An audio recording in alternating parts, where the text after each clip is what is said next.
Break नंतर आता जाणार आहोत नांदा सौख्य भरेच्या सेटवरती। नील आणि स्वानंदीचं फायनली लग्न होतंय। चला जाऊयात स्वानंदीच्या मेहंदीला।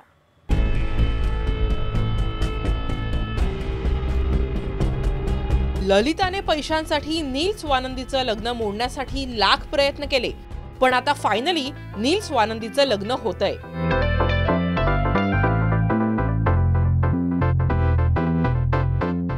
तुम्हा सगळ्यांनाही मी आमंत्रण देते, तुम्ही सगळे या कार्यक्रमात सामील व्हा।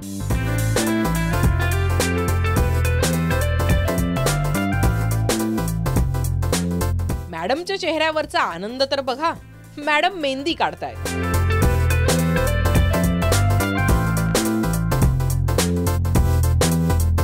स्वानंदीच्या निमित्ताने ऋतुजा बागवेलाही मेहंदी काढून घ्यायला मिळते, मला फार आनंद झालेला आहे।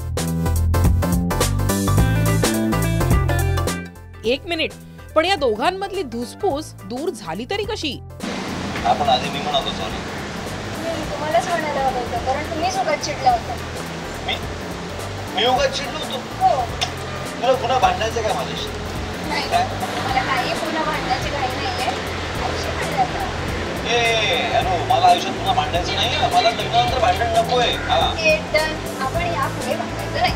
नक्की? डन। हा, मग हे लक्षात ठेव। नाही, तुम्ही लक्षात ठेवा। हॅलो, तू पण वाटतेस माझ्याशी? एक मिनिट, आधी तुम्ही सुरुवात करता। तू कविता ऐकून घेत नाही, कळलं ना? जोरजोरात चिडता। हे बघ परत बघ।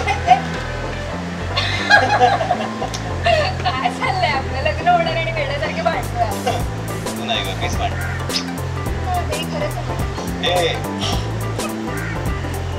हा, पण इथून पुढे आपण भांडायचं नाहीये।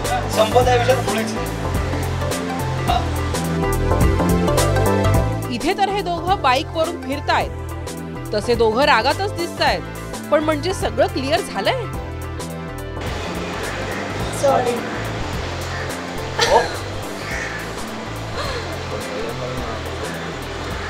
तुम्हालाच म्हणायला हवं होतं, कारण तुम्ही उगाच।